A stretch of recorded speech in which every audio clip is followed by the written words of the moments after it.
This is the men's room. Forget it, man, and get with the countdown. Shake this square world and blast off for Kicksville.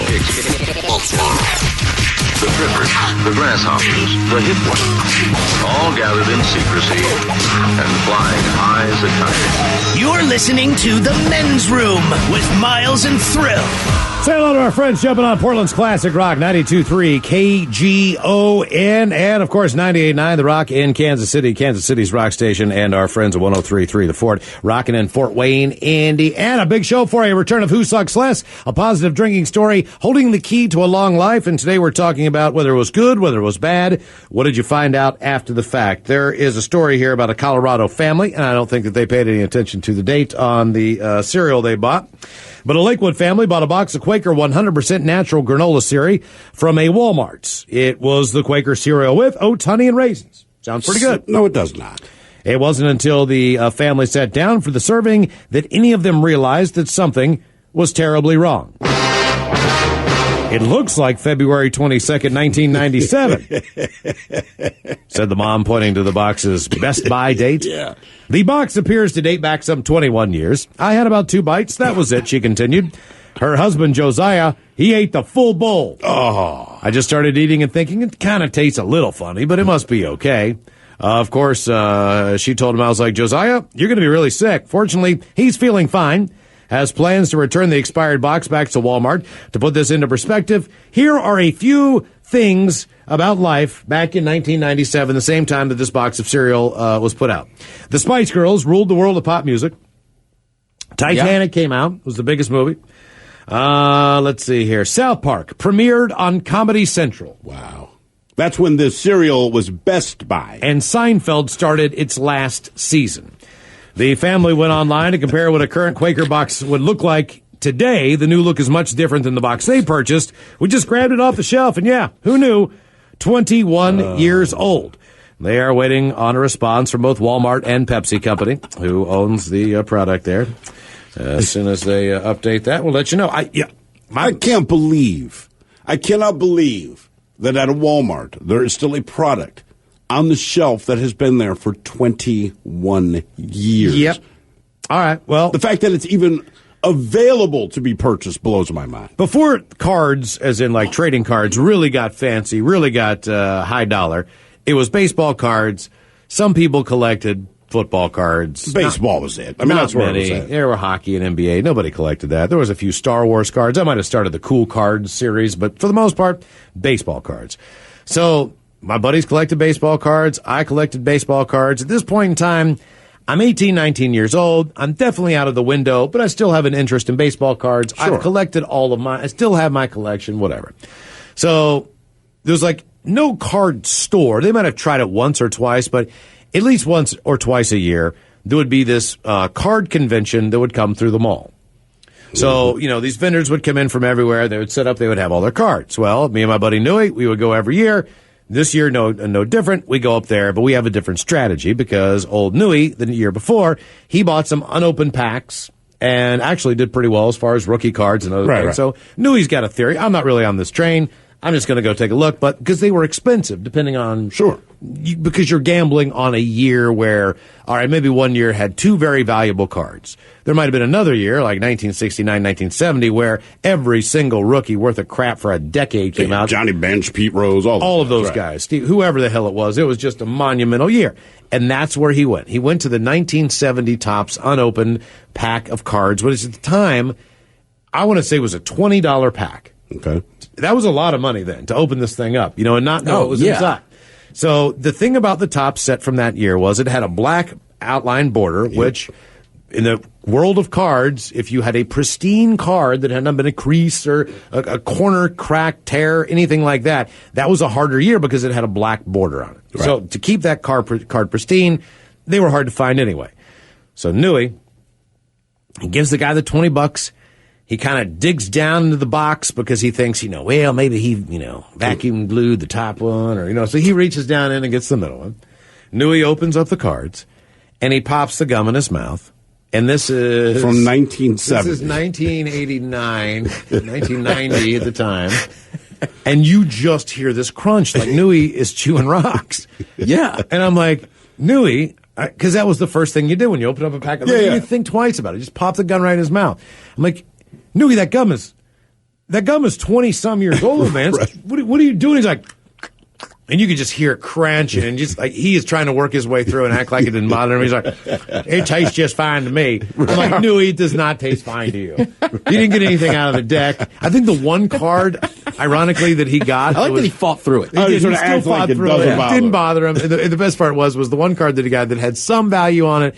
It had like a imprint on the back of a piece of gum from that one card. Like, so even it wasn't So it took the perfect. value down. Even if you flipped it over, you had the card's got to be pristine all the way across. Right. And it ruined the card, the piece of gum that was stuck to the bag. The gum that he ate. It probably still had the RBI stats kind of imprinted in the gum. Like silly putty. Good or bad, what did you find out after the fact? 844-999-OLA. Hello, Jessica. Welcome to the men's room. Oh, hello. How are you guys? Hola, hello, hola. Hola. So, what Can did you you hear find me? out after? Yeah, we the got fact? you. Okay, perfect. Yeah, so back in the day, I used to work at a large consumer electronics retail store. Okay. Are they I still never in wear business? another polo shirt in my life.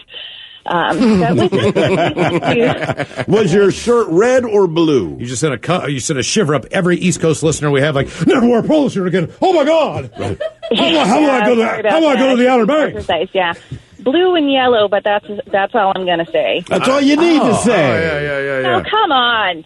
We could have just said you worked at Stop Speaker being City. so weird. I know. Okay, anyway, so Snoop more to Dogg. the point. I don't want to say it out loud. We do a lot of midnight releases for video games and movies, so it'd be commonplace for people to come in dressed up and varying sorts of... That's you know, weird, man. costumes. Blockbuster used to do that too. Yeah, but, it wasn't Blockbuster. Oh, damn it. Yeah, I thought this would be easier than it was. I'm sorry, guys. No, it's okay. Okay, so, I was young and kind of dumb, and it was like my second ever job as cashier, and people would come in for this Batman movie that they chose. I can't remember if it was Dark Knight or something. So, I've seen teenagers coming in all day wearing, Batman shirts. Hell, damn, this guy came in, older gentleman, probably in his late 60s, maybe early 70s, I don't know, older guy, wearing this awesome Batman hat. It was so cool. I go to check him out. He's buying the Dark Knight, and I was like, awesome hat, pow, I love it. And he just gives me this weird look, and I was like, Jesus Christ. bam, and he didn't get it. And I was like, I like your hat. And so he kind of nods at me and walks away. So my supervisor comes over to me, and I'm like, I just had the weirdest interaction with this guy. And they're like, yeah, that's not a Batman hat. It's prisoner of war. From a PO, and you're like, pow, bam. Yeah. That's great, man. Oh, good for you. Yeah. That's really original. Right. Yeah, so boy, Shazam. was my face red. But then you learned what a POW was. Oh, yeah, I have kind of like a really, I don't know, punch up for like learning stuff the dumbest way possible. Did you ever ask him, who's Mia? Yeah, I think most of us do. I really do. I think there's a lot of that goes on where people... Pow, 'cause, Mia! man, it's very memorable after you really mess it up. So... That is one yeah. way you'll know. But I just like the idea that you even said pow out loud to the guy like the old Batman TV show.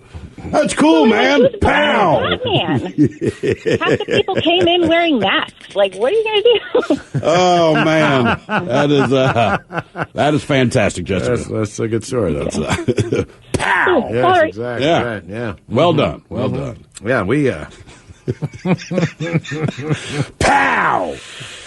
I'm just picturing my father. Right. And picture just innocent as anything. Yeah. Pow. 0 to 100 in, Right. in 3.5 seconds.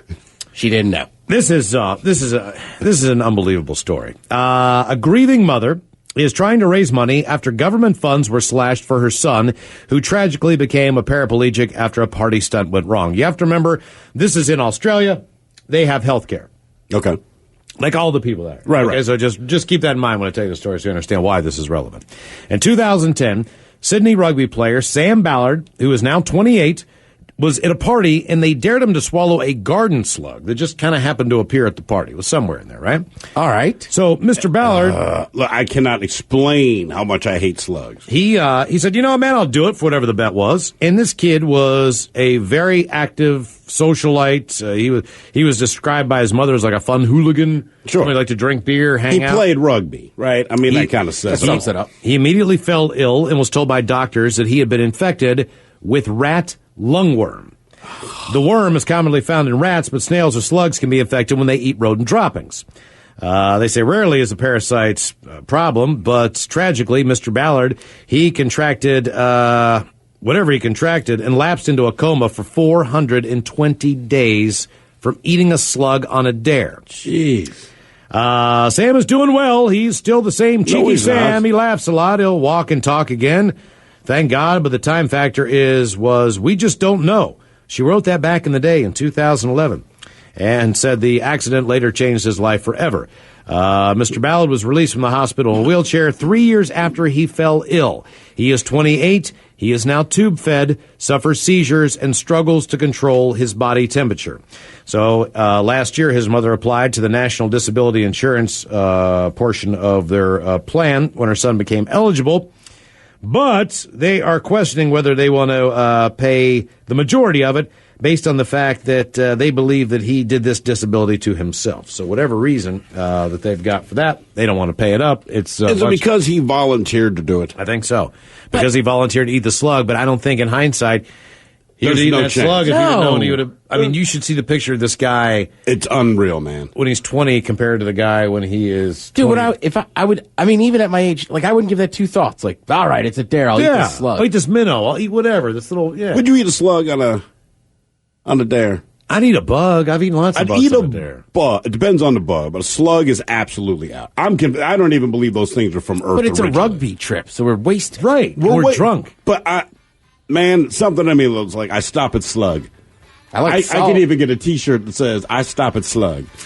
Good or bad, what did you find out after the fact? 844-999-OLA. Hold the line. More of your calls coming up. You are listening to the Men's Room Radio Network. This is the Men's Room with Miles and Thrill. Coming up, the return of Who Sucks Less? Our question, good or bad, what did you find out after the fact? Man, oh man, is this an unbelievable story. A man, as they say, says the story, morbidly obese with a bloodlust few have rivaled. The man named Joe the Cannibal Matheny has admitted to at least 8 murders dating back to 1976. When your nickname's the Cannibal, is anybody surprised? I guess not. But it was what he did with the victims after death that will truly shock you. In 1995, he lured prostitutes Kathy Ann Magaziner and Kimberly Spicer to his trailer before he stabbed and strangled them. He then dismembered their corpses and stored their flesh to eat later. He told the court at his trial, I cut the meat up and put it in some of the Tupperware bowls and then put it in the freezer. Is there anything Tupperware can't do? He then claimed he mixed the woman's flesh with other animal meat and sold it to paying customers. Quote, I opened up a little open pit beef stand. I had real roast beef and pork sandwiches. They're very good. Human body taste is similar to pork. If you mix it together, no one can tell the difference. Apparently not. When supplies of his special meat dried up, he invited another prostitute, Rita Kempler, to his Balmer trailer within the compound of a pallet company in 96. He then attacked her. He said, I got her in there and started to rip off her. Yeah, she was screaming. Yeah, this guy's who he is. I've heard that before about human flesh. I've heard the same thing. But here's the difference, Dad, and I'll tell you why this guy, I believe, all right? You've heard the same thing. Tastes a little bit like pork. Mm-hmm. I have heard the same thing. This is the first time I've heard that from an actual cannibal. Yep. I just had a buddy that's from Okinawa. He said there people would refer to humans as long pig. That's unsettling. This guy is... Hey, long pig. Well, I'm going to go. This guy is quite the man. He opened a pit beef stand this and was woman, selling people. This woman, who was a prostitute, he said she was a little bit taller. He says she gets in there, and I started to rip off her clothes and knock the hell out of her. She was screaming, and I laughed at her. I turned around for a split second. She ran out the door. There was an 8-foot chain-link fence with barbed wire on top of it. There was a stack of wooden pallets next to the fence about 10 feet high. Quote, that bee scaled those pallets like a monkey and jumped the fence and ran down the main road. That bitch. Then she went to the cops. That's how this guy got busted. She escaped out of there. He didn't leave. He was like, whatever. And that ended his reign of terror. By the way, the other prostitute, her remains were found buried under a trailer, blah, blah, blah, blah. What you need to know is this guy had a pit barbecue place in South Baltimore, Maryland, and he was serving people human flesh. And people liked it. I mean, I didn't have Yelp back then. But well, see, that's the thing. Mm-hmm. How many people are like, oh, my God, I ate Sheila? You know, whatever the case might be, man. That's And I've been to some shady roadside places, but I never thought, oh, I wonder if this is human. Yeah. Never. And I would put it like this, Ted. I think if the thought even crossed my mind, I would say, let's go somewhere else. If I ever look down at my plate of food and go, something vaguely human about that. Like, you know what, man? I'm probably wrong, but let's eat somewhere else. But isn't that the first thought when somebody gives you meat and you don't know what it is and they go, just try it? Human? No. It's never human, but I'm hoping it's not bald eagle or human. I'm always freaked out a little bit. But what would get you to spit it out faster if they said, hey, man, this is bald eagle, in which case they are just an absolute douche, or it's human. Or it's your dog. Your dog. My dog? Your dog. A dog that you know. It's a Tigger burger. Bald eagle. Tigger nuggets. Or human flesh? Right. So it's a human being, your dog, that you didn't know was missing, by the way. They're going to make this big reveal to you after taking a bite. I love my dog. I love America. So I guess I'm spitting out the human flesh? But you don't know the person. Or no, should I spit out the flesh I don't want to eat? So I should spit out the one you don't want. So wait, you're down with you're not going to eat the eagle or your dog, but you would eat the person. If you had to eat one of the three. In this case, yes, because of freedom and my dog Tigger. You know what, man? I think I'd agree with you. No, listen, because here's the thing. So you got 3 burgers, and I say you must eat one of these. One of these is your pet. Fill in the blank, man. Your cat, dog, whatever, right? All right. It's your pet. What if it's my pot-bellied pig?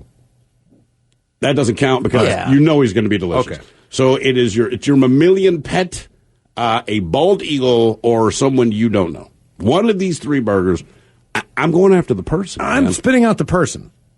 You're spitting out the person? Yeah. So you'll eat your dog. Well, you don't like your dog. That doesn't count. No, it's not that I don't like cat? the dog. It's just, would you eat Gomez? You have a Gomez burger. you know what, as much pain as he's inflicted on me, yeah, I'd get him back on that. I mean, if he wasn't around anymore, man. So you would eat your cat just because he's a pain in the ass? Also, I know what I fed him. Okay. Like, he's eating like 7 C's food. It's like really good cat food. Like, I know that cat is not like just some kind of humble brag frisky filet guy. You know what I mean? Like, he's not eating like shreds. He's eating like good crap. So at least I know that, like, this is a well-fed cat, man. So you're eating your cat? Yeah. I would eat the stranger. No, it's like, eat the stranger. It's like, grain-fed beef, or this fed that, or this fed. I know what I fed that thing. Like, with a person, they could have been eating crap their whole life. But they're going to be, no, but that's my argument, all right? So they say pigs eat crap. You like pigs eat crap. Everybody loves pork. Crabs eat crap. Lobster eats crap. I mean, they like literally eat turds, and then we boil them and we eat them, and they're delicious. And we generally agree the worse the animal's diet, typically the better it tastes on your plate. Yeah. You know what I'm saying? So if you tell me that, look, this was some obese dude, all right, hey, barbecue every day. Look, I'm not trying to eat a person, but if I had to eat a person, I would eat the person who eats unhealthy before I eat a vegan. Okay, it's kind of like, all right, I guess you're right. It's kind of like the Wendy's Baconator theory about Africa, right? All right. If you've been in Africa, you never probably had a Baconator Mozambique before. specifically. Yeah, you know what I mean? This is delicious. Are we saying all of Africa? Okay, but I guarantee you this. Let's just say that there's a guy, he's from Mozambique, right? All right. We're the same age. Sure. He's probably going to weigh about 145 pounds. Why? Because he's eating real food. He's probably going to be in better shape. He doesn't have access to the Baconator like I do. But he's not going to taste good. Exactly. When the tiger attacks this guy, okay? Jesus Christ, man. Give me a mirror. When the tiger attacks this guy, all right, and eats him, he's going to be like, all right, Mozambique guy, you're okay, you're pretty tasty. But if this tiger gets a hold of my ass, sure, and tastes all my delicious fat and crap, he's going to attack humans from the get all the time. Yeah, it'll never stop. Listen, if you were a tiger, because I think a tiger in the same poll would be like, do you want a guy from Mozambique or a guy from America? Me, want America. Yeah, but just based on the time. And Ted, and I hate to bring it up, but we have actually discussed this at length. We're in a plane crash. We don't die, but it's like that movie Alive, right? We're not going to be found for 73 days. We got to eat someone. And Ted, I hate to say it, and I know it's horrible to say, but it's just in the spirit of full disclosure, we have to kill and eat you first. I'm going to eat that butt cyst you got. Oh, You're not eating crap. That plane, I mean, that thing even sputters. I'm killing him. I've said this for If years. we hit turbulence, Ted is going to die. Yeah, as soon as that plane goes down, it'll be a quick, violent death. Because of the paranoia. But look, I'm just being. And look, you're going to have to kill everybody. Something. You got to kill everybody. But I'm not going to feed as many people. Mike and Robin be all right. All right. Good or bad? I'd eat Mike. I would too. What did you find out after the fact? 844-999-OLA. Hello, Cody. Welcome to the men's room. Hola. Hola. How's it going, fellas? Good, how are you? Hey, I'm doing okay. Just sitting at home now. Good news. So what did you find out after the fact? I found out after the fact that I was actually at the house I was supposed to be at. So I was drinking at my buddy's house, and, we're playing drinking games and stuff like that. And so we ran out of – I was playing beer pong, and me and my buddy kept winning and winning and winning. So if you win a beer pong, you keep playing. And we ran out of beer, but not alcohol, so we started playing with alcohol instead, which not a great idea. No. Yeah, so I ended up blacking out that night and,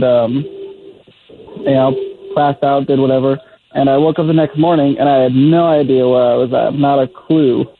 But I got up and started stumbling around with a mad hangover, and I walked out the door, and it turned out that I was in my friend's walk-in closet. It was upstairs, and I never been to my buddy's room before because it's not something we do really. But how happy were you to realize you were already home? Oh man, talk about you thought your car got towed or you thought your dog got out. It's the biggest relief in the world. It was oh thank God! I just stumbled back into the cot and just laid back down and passed back out because it was just a shocker. It was oh no, I left.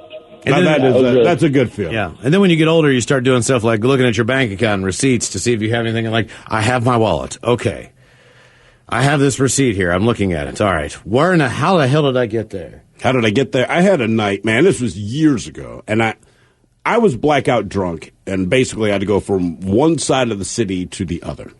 And I had no idea how I got home, but I woke up at home. I'm fine. So everyone's asking me, dude, you seem pretty messed up when we left. I'm oh, yeah, I definitely was. Feel like crap today. How'd you get home? I really don't know. Well, through the course of the day, between 2 coworkers and probably 7 emails that came into our account, hey, man, it was great seeing you last night at, all right, so I plugged this bar into the map. I'm okay, I was there. And as I went through these emails, essentially what happened was I was stumbling from bar to bar.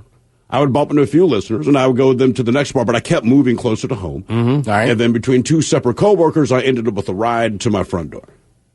But it was real interesting to spend a day listening to everyone else's messages, looking at a map and going, I actually, I started at a point, and I made a straight line toward my place. I just took about 2.5 hours to get there. I took a taxi, not to my home, but to a place that I still knew was serving food. All right. So this is going down at about 1 o'clock. It's late for me. I haven't eaten. I have got to eat. I go to this place, apparently, that I don't remember going to. I sat down. I ordered quite the meal. I drank a few beers, had a shot, walked home, and then all of a sudden, I paid with my card, but my card was gone. It's missing, all right? Okay. But I can see the transaction, okay? So I'm all right. I had to leave the card there, and normally, they just, if you leave your card someplace, sorry, I know this, but they'll say, all right, we're just going to add 20% to your tab. Yeah. If you didn't tip out, that's just kind of part of the deal. Blah, and even blah, blah. if you did, yeah. Next day I go there, and I'm hey, man, I was here last night. They're yeah, man, everything was fine. You just sat here, and you ate all your food, and I was and I tipped, and I did all that stuff, and they're you tipped fine. You just left your card in the thing, in the folded thing, and I'm all right, and I was perfectly fine. They're you were nice. It was very weird. And I was I don't. That was a relief, though, right? Thank God. Of course. Did I tip? Was I decent? I don't remember anything. I don't even remember eating. Right. You know what I mean? I don't remember any of it. Did I like your food? Right, exactly. Was I cool? I don't remember. Good or bad? What did you find out after the fact? 844-999-OLA. I write that down. I used to live in a neighborhood that had a lot more bars on my street. Yeah. Yeah, and it was Okay. It was like a standard thing on Sunday afternoons that you would see not groups, but you'd see a couple guys in their early between their legs. Not just that, but sometimes people would be hey man, do you know the whatever bar is? Yeah, where is it? It's right there. All right. And you just know. They left their card or Right. something. Yeah, because like, look, I don't care who you are. When you leave your car and you're that drunk, everybody has the same It's right, a like, horrible Oh God. feeling. Oh God. yeah, and then you got to walk back into the bar and like, oh, sorry. Especially, and you never really, because you don't remember. And I've had, like, Miles, your situation where you walk in and everyone smiles and goes, hey, hey. So it's like, all right, I don't know what I did. I had that experience at a casino once. I won't go through the whole story, but they had a soft opening one night. I went there and I completely blackout drunk. I cannot tell you a single thing I did, but the next morning I wake up in this hotel. It's a hotel we're supposed to be at, but I go down for this continental breakfast, and it's a bunch of radio guys from around the country. And Randy White, former And linebacker from the Dallas Cowboys. And he's the guy that looks at me and then he goes, big grin, right? Crazy man. That's what he says to me, okay? But this is a guy who played maybe for the most debaucherous NFL Right. team that ever existed. just keep that in mind. He says, crazy man, just like that. And all the other guys looking like they all kind of like give me the salute with their mimosas and beers. And Randy wants me to sit at his table, and he's already just shaking his head. He's going like, man, you're a riot. I'm like, Randy, listen, man, honest to God, I have absolutely no idea what the hell happened last night. He's like, listen, you're the life of the party, brother. He's like, just keep on keeping on. So I'm like, all right, cool. So this next night is the big grand opening of this casino, and I feel like crap all day, man. I felt really, really bad. But the whole point of being there was to go to this thing. So I go. And when I get there, man, the security, it's like any major casino. These are big dudes. They're wearing suits, and they have their CIA earpieces in. So when we're walking up to the front, we haven't made it in yet. We're walking up to the stairs, and like the guy in charge immediately comes up to me, puts his hand on my chest, and I'm just like, oh, no. You know what I mean? Yeah. Like, I have no idea. And he says, hey, man, if anybody gives you any problems, you let them know that whatever, like Vince or whatever the hell his name. You let them know that Vince said, this dude gave me VIP treatment. And now, as I walk in, apparently one of the things I had done on the Friday night, because it's now Saturday night, is taught everyone a secret handshake. Well, the problem is, I don't remember. You don't remember. All right, so, like, the guy's walking by, and he has, like, this big tray of shrimp or whatever it is, and they're serving all these people. Hey! I'm like, hey! No recollection. And, like, he's doing all this weird stuff in my hand. So I finally figured out the handshake from about two people. But if you worked at this casino, apparently I taught you the handshake. But no one seemed annoyed when they saw me. You have to remember, I don't remember anything. But every employee that saw me, my man, all right. And they all did this stupid handshake. And I'm like, what the hell happened last night? And the one guy kind of butted up. He goes, man, I don't know how to explain it. He's like, you were on fire. You were a very good time. People like you here. I was like, okay. All right. As long as I didn't do anything dumb. Whatever, man, yeah. Good or bad, what did you find out after the fact? 844-999-OLA. Hello, princess. Welcome to the men's Hi. room. Hola. Hola. Hi. Hola. I was actually just tweeting you. Hola. I'm going to preface this with saying I'm on team not sober. Okay. You know what? We appreciate We're ready you taking for you. the time to warn us. We're ready for you. Yes. I found out today I do not have cancer. Excellent. There we go. I'll be drunk too, man. Oh, now I'm bummed out. Oh, okay. But I do have AIDS. I do not. What I'm kind not of cancer sober. did you think you had? Ovarian. And did you have it and you beat it, or is it a misdiagnosis? I had it before, and then they thought I had it again. So. And they were wrong, right? Yes. Okay. So what time, Woo-hoo! how many hours ago did you get let me ask you this. How long did it take you to start drinking from the time you got the good news? Before I got there. Oh, You started drinking before you got there. Well, if I find out I got cancer, might as well be loaded. Exactly. All right. Yeah. And then they gave me Xanax and Dilaudid, so we're good. Why did they give you Dilaudid? Because of the pain from what? Yes. Right, I know, but what? What's the pain from? Yeah. For your non-cancer? That's what you told the doctor. Pain, yes, what? But how did you, how did you? I don't have cancer either. They're Pain, not going yes, to give me what? Dilaudid. Pills. What? No, they do it through IV. Here's what I'll tell you. Okay, so the procedure to check on this thing was painful. No, when they ask you about your pain level, All right. it's a 1 to 10. Anything over a 6, they have to give you drugs. 9. What was It's a the- 9. What was the pain? Was the pain because you have a cyst or something pressing against something? or what? I have 4 of them. Okay, so that was the root Yeah. of the real pain. It's just not cancerous. Yeah. And it did hurt, and you do need these drugs, right? And it does hurt. But be honest with us. What is your pain level, for real? No, honestly, probably like a 6. Yes. Okay, so you're right around there. All right. I was going to say, it's probably a 0 right now. That's honest. Pain, yes. Yeah, that's being honest. Not just. We know. We're in the tree. No, we believe you. I'm just saying, if I'm a doctor, I don't believe anyone. We're happy that you're cancer free. Just make sure you take some laxatives tonight, so you can drop a solid tomorrow. No. Miles just says that to turn himself on. Exactly. I'm just trying to think about you, Princess. Miles loves a good old laxative girl. Exactly. The last thing you want to do is be all backed up on the meds. I want a woman with loose stools. I want a woman named Princess with cysts and a good poop. Right. I found my dream girl. My girl name is Princess. She got cysts in her vagina and she can poop solid after taking opioids. That checks every box on my list. Boom. Right. Pot for you. Good or bad? What did you find out after the fact? 844-999 Ola. Hold the line. More of your calls coming up. You are listening to the Men's Room Radio Network. Hola, bichola. You have entered the men's room. Coming up, we'll drink a toast. The shot of the day is on the way. Our question today, good or bad? What did you find out about after the fact? 844-999 Ola. Hello, Steve. Welcome to the Men's Room. Yes. Ola. Hola. Hola. What's up? How are you, Steve? What's up, Steve? I'm good. Good. Nice. What did you find out after the fact? Well, I've been in the antique business, buying and selling things for about 20 years. And one of the first sales I ever went to happened to be in Olympia, where I was living. And it was the Smid family who actually owned Olympia Brewery from the 1880s on. Mm-hmm. And I heard that they were having an estate sale at their place the following day. And since it was about a mile from my family's summer cabin, I knew exactly where it was. Decided I'd drive out and kind of scope it out, that night. And when I got there was a couple and it's sitting in a van. And I asked them, "What are you guys doing?" And they said, "Well, we're here for the sale." I said, "My God, it doesn't start, for 8 or 9 hours." They go, "Well, sure, but we're going to be first in line because there's wonderful things in there." And I thought, well, I'm going to be number 3 in line then. So I went home, made a sandwich, and got myself a soda or something, and came back and waited in my car for the next morning.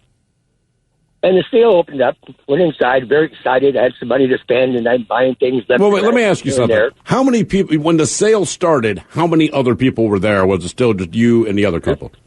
The line was about a quarter mile long. Damn. Okay. All right. I mean, it was a prominent, pretty prominent family, Olympia Brewery family. Been in the area for over 100 and some years, and it was, a big sale. I didn't know at the time. I just was kind of new to the business. No. So in my travels, I buy some paint. I buy a painting, a pretty expensive painting for me, and some other items. And one of the things that was sitting there on the table was this photo album. And I opened it up and I looked, and it had a bunch of pictures of Germans and someone making beer, and kind of interesting. And normally I would have grabbed it, but I was in my haste. I guess I was running around just trying to gather as much stuff as I could. And in the back of the photo album, there were 3 small postage stamp size. I guess they're photographs. They're actually called CDVs, which is a French word for the first tintype or prior to tintype of these Indian chiefs. And they looked like foil. I thought that was kind of interesting, and for some reason, I put the book down. I didn't buy it or got sidetracked or whatever and left it there. Well, about 4 years later, I have a painting I want to have appraised, and I have a gentleman come over, and he's the guy that did the appraisal on and priced everything at the estate sale that I've been to. And we're talking. I said, "Well, did you get all the great Native American stuff? That's his primary focus." He goes, "Yeah, I got everything out of the sale except for one thing." And I said, "Well, what was that?" And he said, "Well, unbeknownst to me, one of the older brothers, the day of the sale, brought in a photo album." He goes, and in the back of it, there were these 3 CDVs of the Indian chiefs. And now I'm starting to have a sickening feeling. Mm-hmm. And I go, "Wait a minute. Were they like about this big, and were they like foil?" He goes, yeah. Oh, I go, "Oh my God." He goes, "Well, I bought one for $15,000. One of them, I think I'm going to be able to buy it for $30,000 or $35,000, and the third one, he won't sell me at any price." Wow, man. Well, do you have? Well, how about you? I mean, okay. Do you have any of these stories? If you've been an antique, you said it was early on. Now it's 20 some years later. Have you? Right. Surely this has happened more than you think it has. I mean, maybe you didn't have the investigation. Because I would to that degree, I'm sure. Yeah, because like when I watch Antiques Roadshow, like I'm First of all, he watches Antiques Roadshow. And they'll bring up some vase or whatever, and I'm like, it's a piece of crap. You know what I mean? Like I'm just being honest, it's a piece of crap. Next thing you're like $80,000. Like I'd have walked by that in a minute. Like unless you do the investigation, how would you even know? Well, within the year after that event, I went down to my local thrift store. I did buy a baseball bat for $1.99 that I did sell for $11,500. How did you sell? Why was this bat worth $11,000?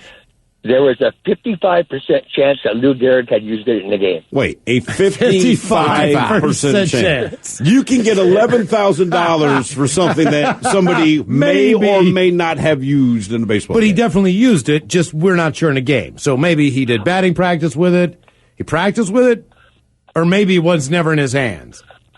Well, a bat similar to mine, actually almost identical, with a little bit of a story behind it, and maybe there's about 5 or 6 gentlemen in the nation that authenticate baseball bats. So it comes down to a little bit of who you know. A bat identical to mine sold a month prior to mine for $55,000. Jeez. But it was owned by Charlie Sheen. From Major League? Yeah. You know where that bat's been? Think about Charlie Sheen. that bat could give you a venereal disease. That bat has seen things that most of us pay money for online. That's interesting, though. Really is. He said, well, there's only like 5 people that authenticate baseball bats. Like, do we need more than that? I guarantee you walk into his place, and just from the floor to the ceiling, it is just full of stuff. Sure. Full of stuff. That guy's or Charlie Sheen's? That guy's. Both. Well, it could be true. Unless Charlie. But I think you feel more comfortable with the caller than you would with Charlie Sheen. Yeah. I think antiquers are a little different, though. But isn't it kind of like... the collectors don't really get rid of things. That's the one... Whatever you... They don't, but I feel like they like to see it like... I know some hoarders. Okay. Right. Like, they just keep a lot of crap around. You're a hoarder when you keep everything. You're a collector when you keep one thing, right? Right. So I'm saying, you hoarded baseball cards growing up. You had more than you needed, but you collected them, you had an interest in them, and you interacted with them. I didn't hoard just every old thing. Right. Hoarders, you go like, hey, man, you've just kept everything you've ever owned for no goddamn reason. You like when you go to the grocery store, and if you don't have bags, they'll either charge you for like a bag or you get one of those plastic ones. Like, my mom has one of those plastic ones filled with like 15 to 20 other plastic ones. Never uses them. Just keeps them. In case anyone needs a bag. Bag hoarder. You sound like her. Good or bad, what did you find out after the fact? 844-9990. Maybe someone needs a bag. Never know. Hola! The shenanigans continue on the Men's Room Radio Network.